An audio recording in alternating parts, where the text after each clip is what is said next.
araw nandun kayo sa rally, di ba? Oo, anong sabi? Hindi po, ililinis ko lang pangalan ko. Opo. Kinuha kami dito sa mga kasamahan ko.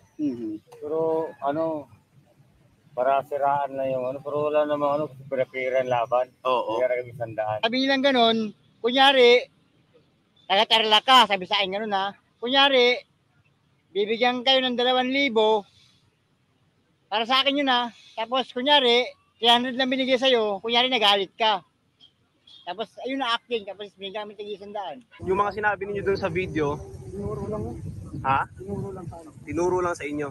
Ay, nung isang araw nandun kayo sa rally, di ba?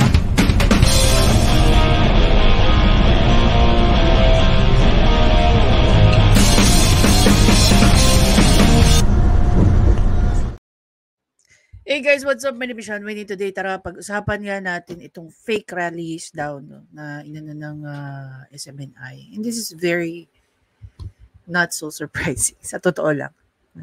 Especially doon po sa mga nanonood ng mga, sabihin na lang natin, mga ganap during the election period. Hindi na po ito bago para sa amin. Lalo na sa mga taong nagbibigay ng mga commentaries. Because we have observed many scripted like yung mga ganito. So, alam na namin na, okay, pag there's something suspicious, we cannot just easily, ito naman yung natutunan ko during those times, we cannot just easily make a conclusion when it comes to this. Yes, we can make comments, reactions, and all of that. And then at the end of the day, you'll not be surprised na merong mga lulutang at magsasabi na sila po daw ay binayaran, hinar, and all. Isa rin to sa mga isa rin to sa mga things na kung iisipin natin. Like say for example, kaya ako kasama ko nila Kaayo, nila Attorney Debayan, at lahat po ng mga against sa poverty porn. Kasi ganito nga po yung nangyayari. Pakinggan niyo po mabuti yung mga sinabi ng mga taong to. At dito talaga, makikita mo how these people are very innocent. And yet, sila po yung nagagamit online. No? Anong laban ng mga to? Siyempre, street war, street fight. 'Di ba? Kaya itong taong to, itong lalaking to, ini-interview na to, talagang yung inis niya. And pina-identify kung sino yung vlogger daw na kumausap sa kanila. Okay? Kaya sinabi dito sa title ng SMNI, vlogger na si Nino Barzaga, itinuturong utak ng fake rallies video. Now, the question is, ano ang gagawin ng SMNI? Okay, against dito kay Nino Barzaga. Ililinis ko lang pangalan ko. Opo. Kinuha kami dito sa mga kasamahan ko. Pero para siraan lang yung pero wala namang pinapiran laban. Oo. Kaya kami sandaan. Binigyan kayo ng pera ng 100 para siraan yung rally. Parang ganun. Imagine niyo yung value ng 100. Hindi na para sirain ng rally eh. Pero gamitin yung mga tao para lang may masiraan. Sa halagang 100. Totoo nga naman yung sinabi niya rito eh. Nagmamatter sa kanila ang every penny. Okay, kahit 100 kaagatin nila yan. Ganon. Sino nagbigay sa inyo? Yung vlogger para yung yung assistant niya, si Edgar yung naalala ko. Edgar ang kanyang assistant? Oo. Tapos in-interview kayo? Oo. Anong pagkakasabi sa inyo para? Sasabihin na babayaran kung magkano, taga saan, ganyan. Pasiraan lang. Oo. Anong sinabi niyo para manira daw? Binayaran kami, ganyan. Sa rally? Oo. Pero hindi naman, kung kayo lang, hindi naman kayo talaga magsasabi ng panito. Wala kaming alam dyan. Oo. Paano wala kaming alam. Kaya nga eh. Kasi lilinisin ko lang yung pangalan ko. Lilinisin yung pangalan niyo. Dapat hindi ganun yung ginagawa nila para manira ng tao. Oo. Pero halimbawa, see, even those people who lives in the street, meron din mga dignidad dyan. Same with those people na nakatira sa mga malalaking mansion. And yet, people fail to realize and recognize that part ng pagkatao ng ibang tao. Tao mga ginagamit nyo, tao na nangangailangan para gamitin nyo in exchange of 100. Diba? Bakit mo naman tinanggap yung pera na 100? Taga rito rin kasi kami, wala kaming mga bahay eh. Siyempre, See? Ito yung mga street dwellers. Ito yung sasabi ko sa inyo guys. No? Partly napanood ko na to. So, dito ko naiintindihan na, grabe, no? Yung mga ganitong tao, yung mindset ng mga tao na gumagamit sa mga ganito, hindi ba kayo nahiya sa mga sarili ninyo? Para lang magkaroon kayo ng virality, para lang tawag dito, para lang pagkakitaan nyo yung video nyo. Magbabayad kayo ng 100. Diba? Magbabayad kayo ng 100 para sumira ng 2 tao. Yung tao na walang alam kung anong ginagawa nila at yung mga tao gumagawa ng maayos. Dito, no? Kung sa Amerika to guys, sa totoo lang kung sa Amerika to nangyayari. In a snap, okay? In a snap people can just ruin their career. In a snap. Sa ganito. Kung na-involve sila sa ganito. So, kung totoo nga si Nino Barzaga, okay? Kung totoo nga na si Nino Barzaga ang utak nitong fake rallies na mga to, then it's high time na yung mga tao na gaya niya, okay, ma-filean ng mga kaso. Kasi here, alam mo yung intention eh. Diba? Alam mo yung intention eh. kaya bilang kapal sa 100, pumayag na kami. Oo. Pero alam nyong mali din. Mali. Oo. Mali, pero ang dapat ang sisihin dyan, yung nag-vlog. Oo. Diba? Kasi hindi mo sana kami sasama dyan kung hindi siya nagsabi. Imagine mo, no, hindi ka naman nakakatulong sa kanila. Ginagamit mo pa sila na mapasama sila. Anong klaseng tao yung mga ganyan? Ano? Gusto ko lang mali sa pangalan ko. Dapat humarap din siya. And honestly, gaya nga na sinabi ko earlier, even those people who live in the street, they value their dignity.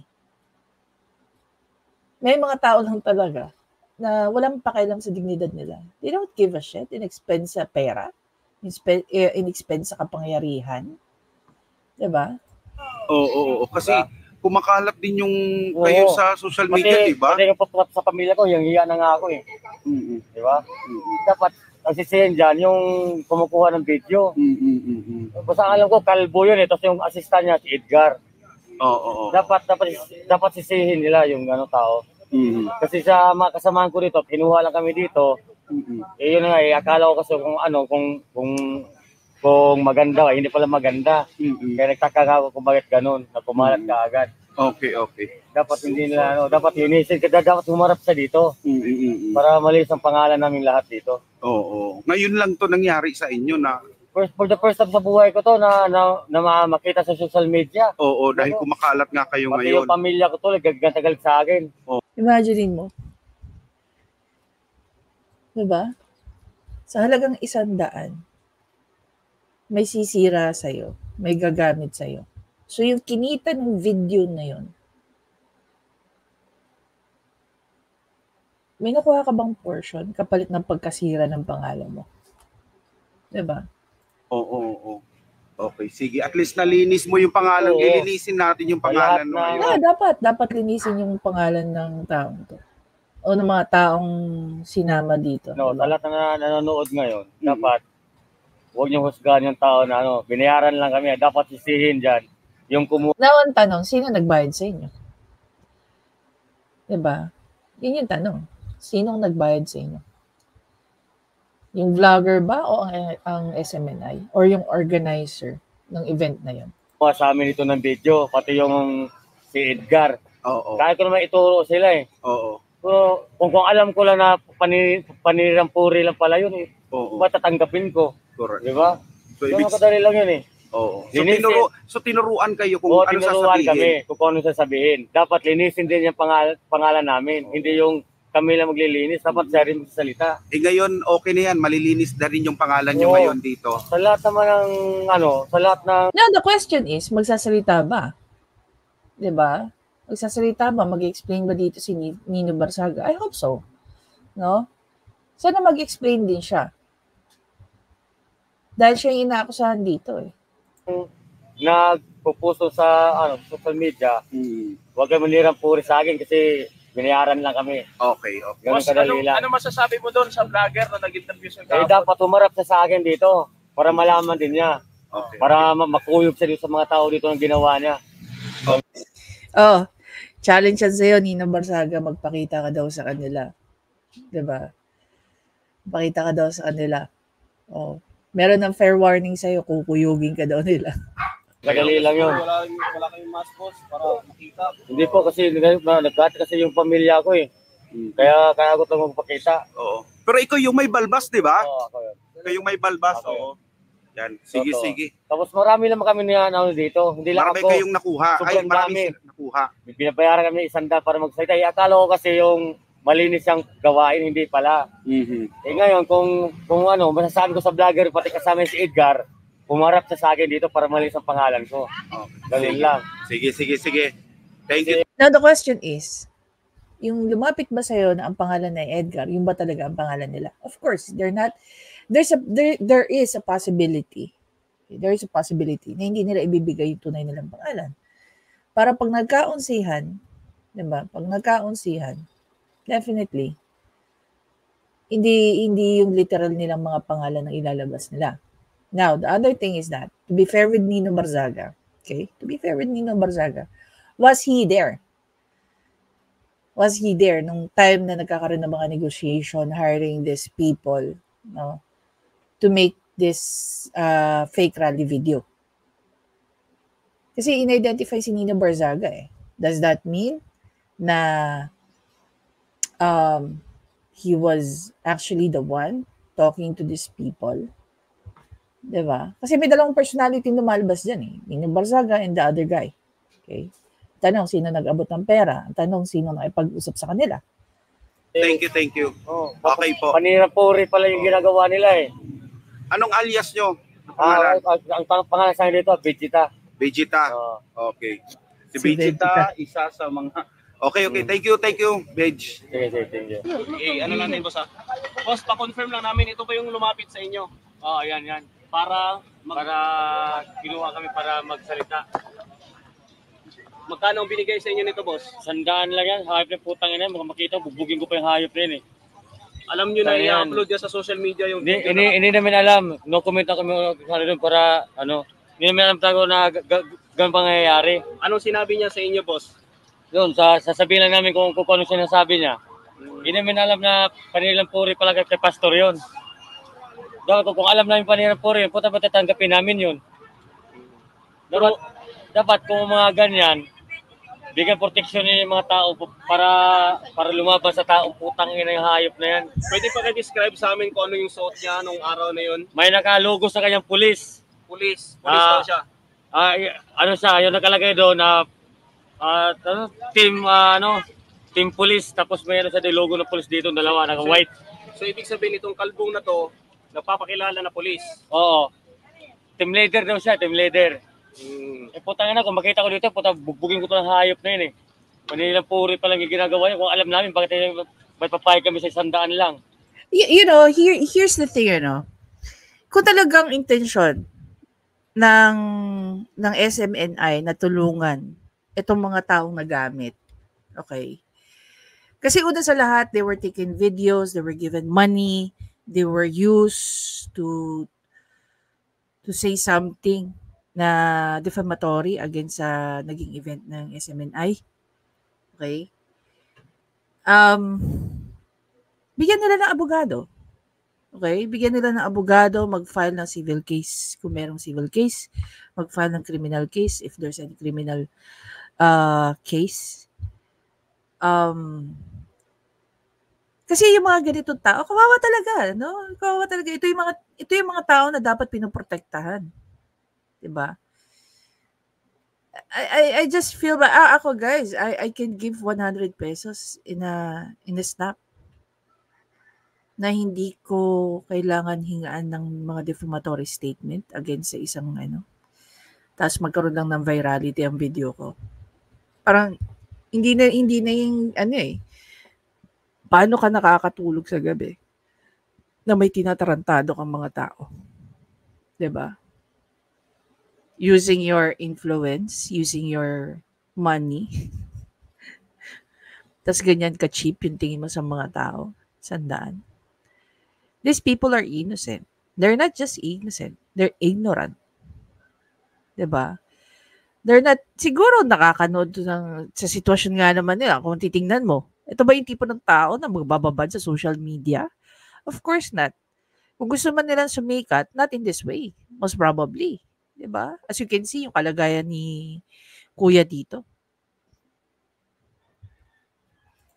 Diba? Ang gusto lang malalaman namin, bigyan kami proteksyon ng mga tao para madiin ang hayop na yan. There you go. There you go. Ako, again, just like what I said, they're accusing Nino Barzaga for being the leader or sabihin na lang natin, naging puno ng fake news rallies video na ito.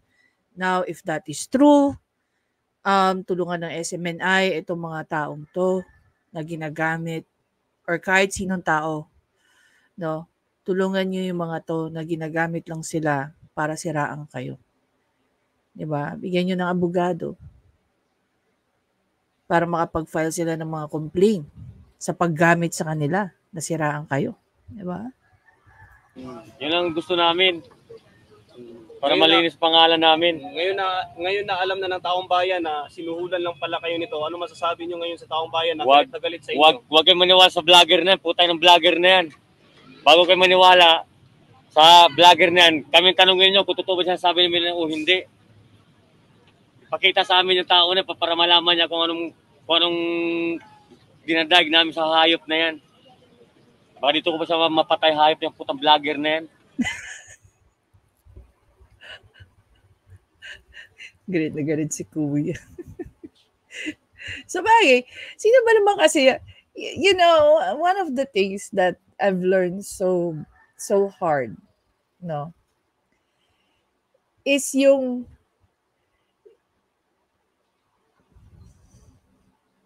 sabihin na lang natin yung part ng buhay ng tao na hindi lahat ng mahihirap pinagbibili ang kanilang mga dignidad. While yung mayayaman, they really don't give a shit about that. They don't even know the meaning of dignity. Sa mga mahihirap, guys, okay, sa mga gaya nating mahihirap, yun lang ang meron tayo, maliban sa education. Dignidad, integridad. To some people, hindi na nagmamatter yan. Kung ang kapalit niyan ay pera. Pero sa mga gaya nito ni Kuya, sa mga gaya natin, we stand for the truth. And we fight for our dignity. Yun nga yung una natin pinoprotektahan, yung dignidad natin. Diba? Pulis siya, putangin na niya. Pati pamilya namin nasisira dahil sa kanya. Anong masasabi mo sa mga pulis na meron pala silang ganitong kasama, kung totoo man na kasama ng mga pulis to? Dapat sir, dapat hinuhuligan yung mga tao na nagpapanggap na pulis, na vlogger ng pulis. Wala pala katotohanan na vlogger ng pulis na dapat hinuhuli yan. Well, again, going back, nagpakilala ba si Nino Barzaga na pulis? No? That is something that you need to sabihin na lang natin. You need to prove. At saka, meron bang kapareho yung suot ni Nino Barzaga? 'Di ba? Na damit na pwede nilang ma-identify at least. Siyempre, actually, yung pagpapanggap na isang government official or sabihin na lang natin, gaya ng sinasabi niya, kung totoo man yung sasabi niya na nakasuot daw ng t-shirt na may ng mga pulis, yung sinasabi ni Mang Temyong na usurpation of authority. Yung nagpapanggap ka na ikaw ay isang sabihin na lang natin dito, isang public official at mayroon kang authority, hindi naman sila hinuhuli.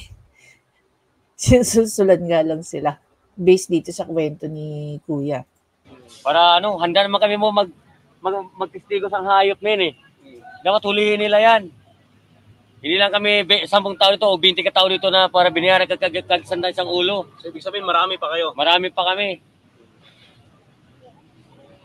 Boss, thank you, boss. Salamat kaya. Pero sabi ni Vegeta, gusto lang nilang linawin talaga yung pangalan nila kasi nga Ito, nare-recognize ko yung mukha nito. parang nagamit lang hata kayo nung Oo, sir. Gulat nga lang ako, sir eh. Sabi nga na, briefing kami, sir. Ganun na, briefing kami.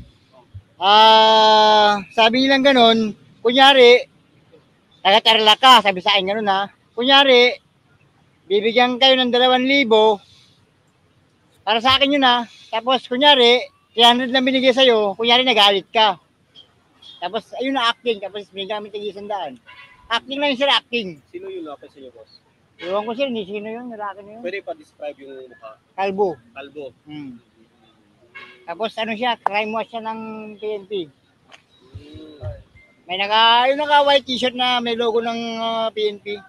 Kalbo. Oo. Crime watch So, ng PNP. anong unang pinagawa, boss?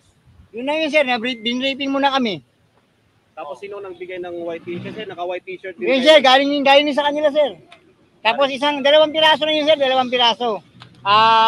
Salitan lang kami. Pagkahubad, tapos salit na naman, bigay ng daan. So, alam mo ba na i-upload sa social media Hindi yung po. Sabi kasi kunyari lang daw eh. Kunyari nga daw, sabi sa akin, briefing muna kami, kunyari. Taga-Tarlac ka, sabi sa akin, sige. Kunyari, ganito lang, 2,000 ang bigay, tapos 300 yung bigay kasi ko. Parang acting lang, parang kunyarian lang. Ganun lang kadali, may 100 agad kayo, 10 kami. Pampu kayo? Oo. Pwede pa pasabi lang sa camera, pa-describe lang yung mukha, tsaka yung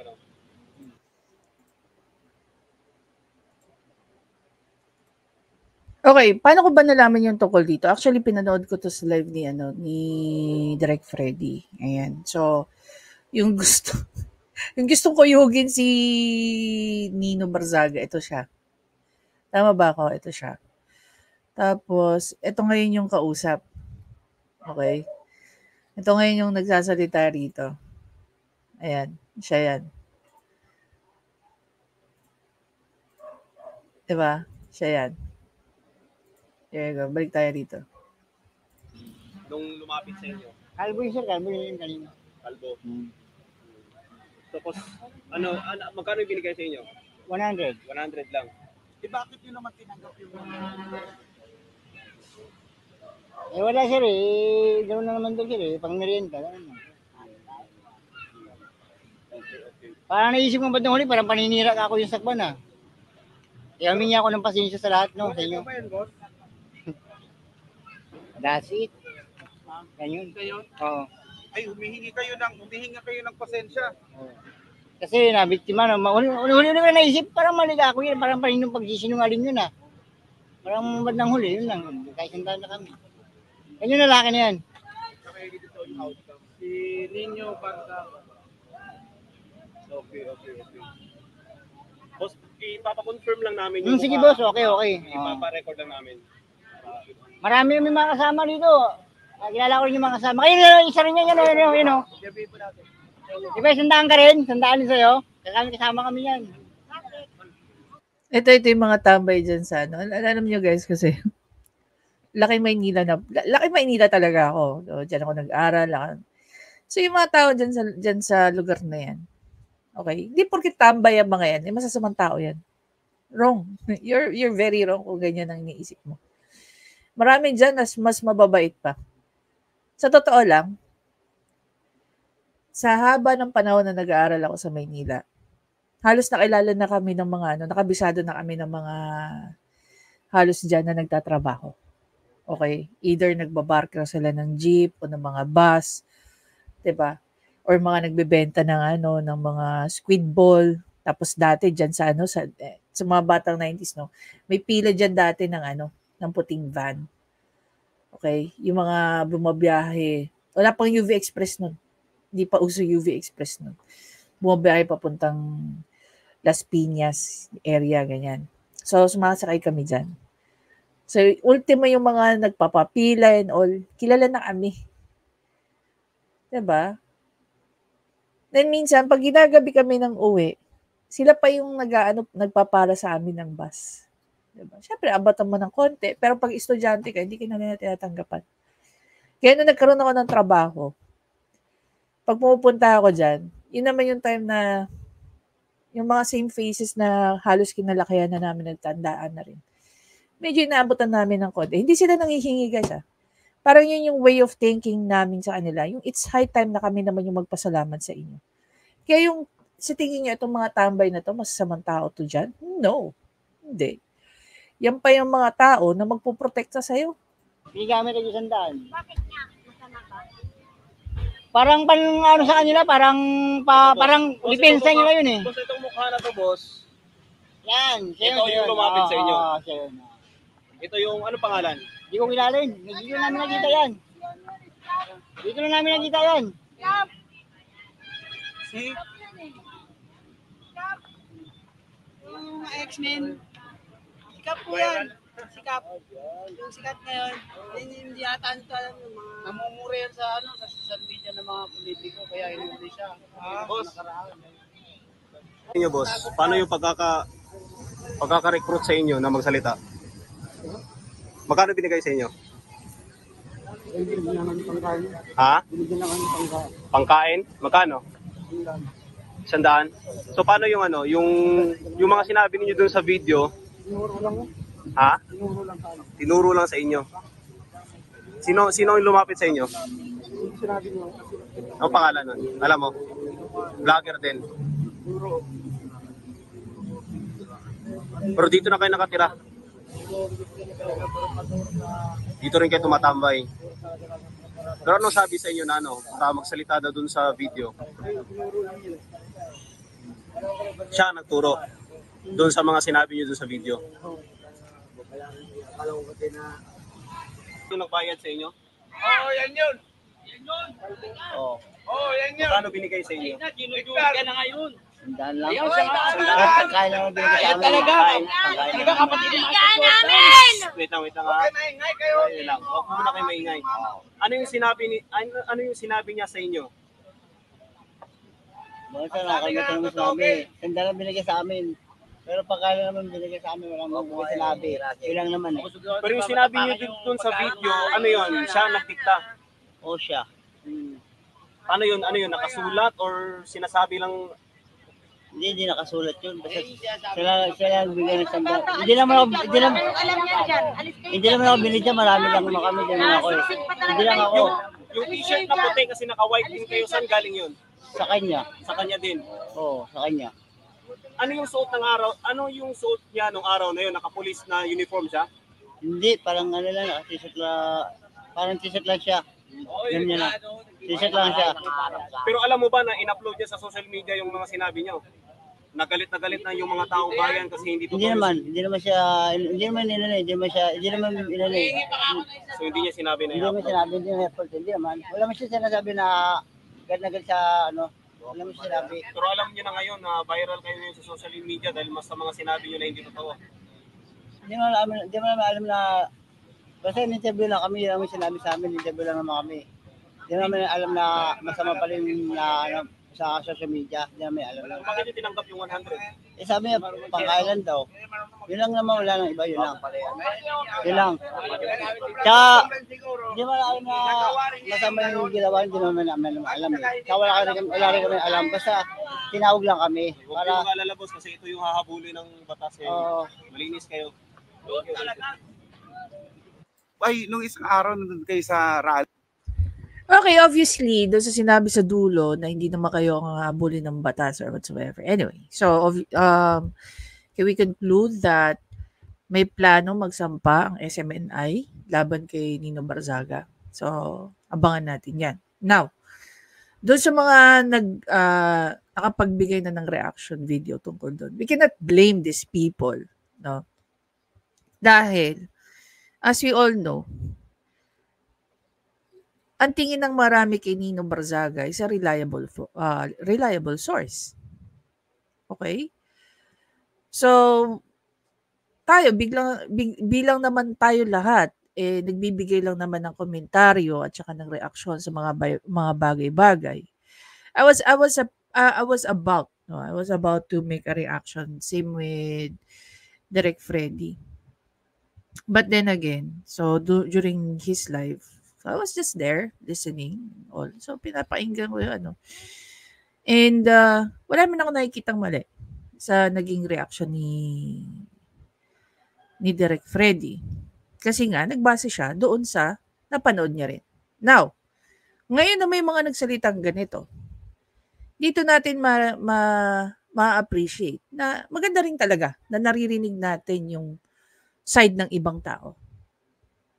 Ang hindi lang natin siguro gusto rito while listening to these people, bakit may mga taong willing gumamit ng ibang tao para lang sa virality? I'm not speaking only about Nino Barzaga, but anyone who's doing this.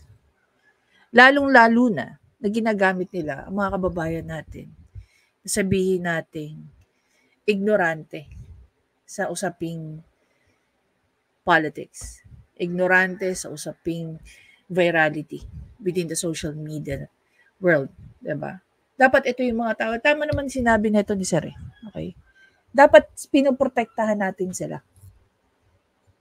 In such a way na yung mga taong gumagamit sa kanila, sa kahinaan nila, sa kakulangan nila, ini-equip natin yung mga yan. Binibigyan natin ng mga abogado, and make those people pay sa mga gumagamit sa kanila. Now, if it's true that Nino Barzaga is involved in this, diba? First, he need to explain himself. Pangalawa, kung totoo nga na they will stand as a witness, then bigyan ng abogado ng SMNI. Diba? Kasi wala namang tutulong dyan kundi ang SMNI. Diba? Pwede rin naman silang lumapit sa PAO. Bayaran ni Nino Barzaga kung si Nino Barzaga man ang tunay na na mga danyos itong mga taong to. And dito din marirealize natin lahat, no? Hindi porkit ang mga taong to ay nakatira sa kalsada, wala silang pakialam sa kanilang mga dignidad. At least now malinaw na sa ating lahat yan. Diba? You cannot fuck with these people because they know how to make you repay kung ano man yung ginagawa niyo sa kanilang katarantaduhan. Diba? Anyway guys, again, maraming salamat sa panonood. Please don't forget to subscribe, like, and comment. Pag-uusapan din natin yung mga senador na sumasangga kay Pastor Kibuloy. I'll see you in the next video guys. Bye!